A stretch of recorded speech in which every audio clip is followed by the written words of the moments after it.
L'arte del Vangelo presenta questa settimana alcune opere ispirate dalla parabola del giudice iniquo e della vedova che chiede giustizia.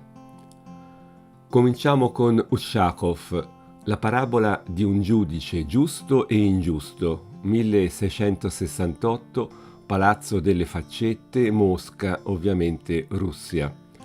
Ushakov fu il più grande artista russo del XVII secolo, direttore del laboratorio di icone imperiali al Cremlino.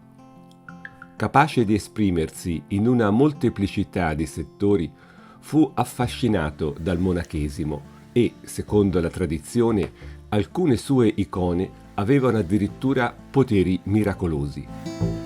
Nelle sue opere c'è sia il rimando alle icone greche, sia il chiaroscuro e la prospettiva tipici della pittura occidentale.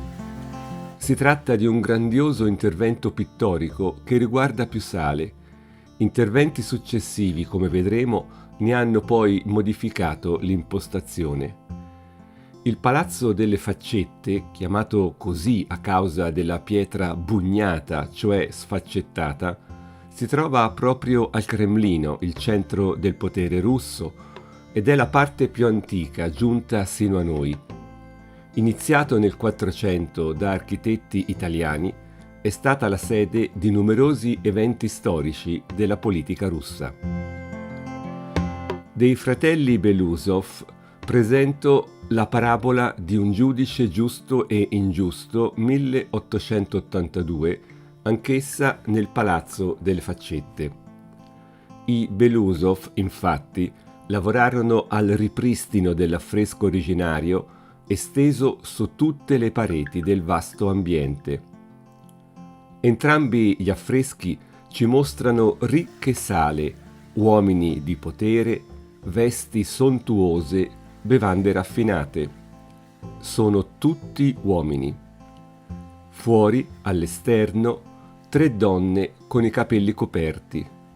2 hanno la testa china, una, la vedova, a volte definita importuna per l'insistenza con la quale chiede giustizia, solleva però lo sguardo verso quel mondo di potere maschile e con il gesto della mano sollecita in modo umile ma deciso e costante che le venga riconosciuto il suo buon diritto. Di John Everett Millais presento la parabola del giudice iniquo, 1863. È tratta dalle illustrazioni di Le parabole di Nostro Signore, incise dai fratelli Dalziel, oggi alla Tate Britain Gallery a Londra, in Gran Bretagna. Millais fu uno dei fondatori, nel 1848, della confraternita dei Preraffaelliti, ispirata all'arte italiana del Quattrocento.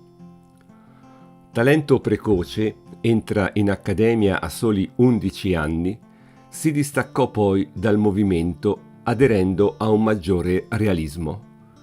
In questa incisione il giudice esprime al tempo stesso potere e tracotanza.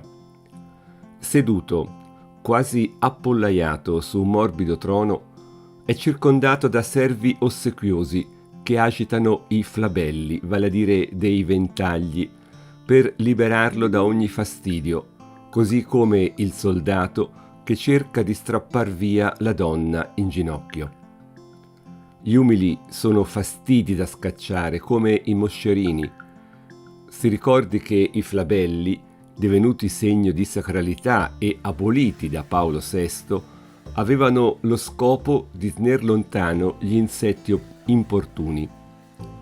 La donna però non si lascia scacciare, tiene le braccia giunte, ma esprime insieme la ferma determinazione a non desistere dalla sua richiesta di giustizia.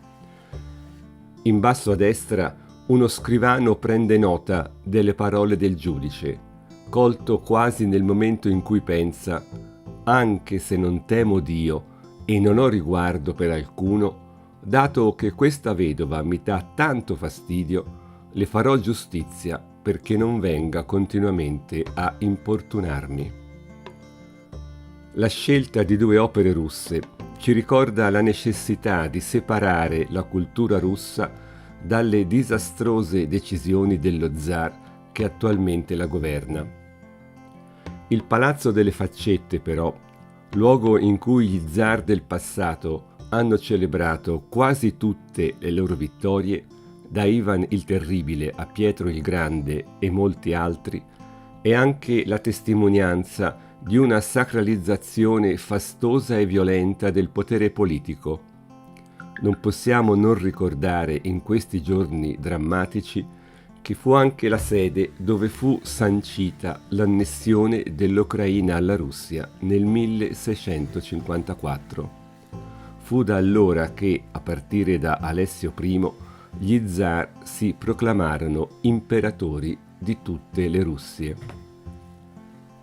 Puoi leggere questo episodio narrato nel Vangelo di Luca, al capitolo 18, versetti 1-8.